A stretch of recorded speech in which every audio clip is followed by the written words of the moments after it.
how do we situate this construct, this theory, this practice, such that the implications for the people of the United States become real.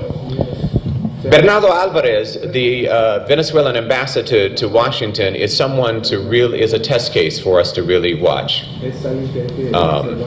He has the same kind of energy that we have. He's on the case 24/7.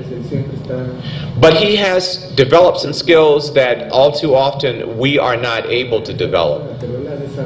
He's able to situate himself with us, and that's an easy, economized language because at least we think we know the terminology from either our practice or the books we've been reading. But he's able to situate himself with senators and congressmen and city councils and local mayors, which is something that we find very difficult because sometimes our language is too rhetorical. Sometimes we don't have the confidence that we can actually handle the contradictions when someone says, well, you know, Chavez is a dictator. Then we get into a full defense of Chavez.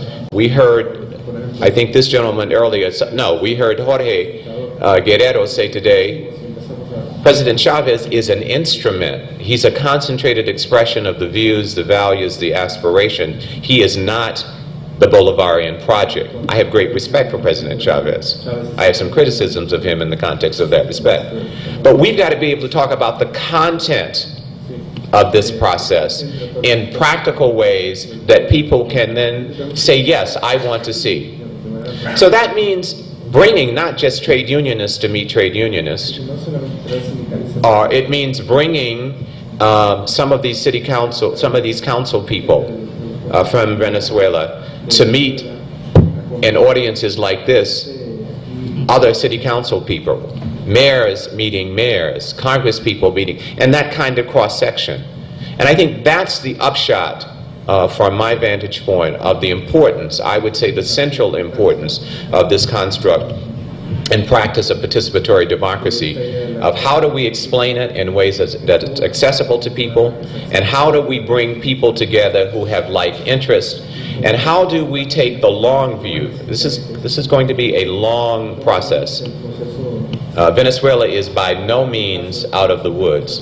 We've seen the preemptive policy of the Bush administration executed by Uribe from Colombia into Ecuador, but the real shot over the bow was not to Ecuador and the FARC, it was to Venezuela. Why?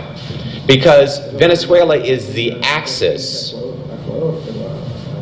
of radical change from below in the world if you use the measurement of the neoliberal paradigm as the dominant governance philosophy and practice in the entire world.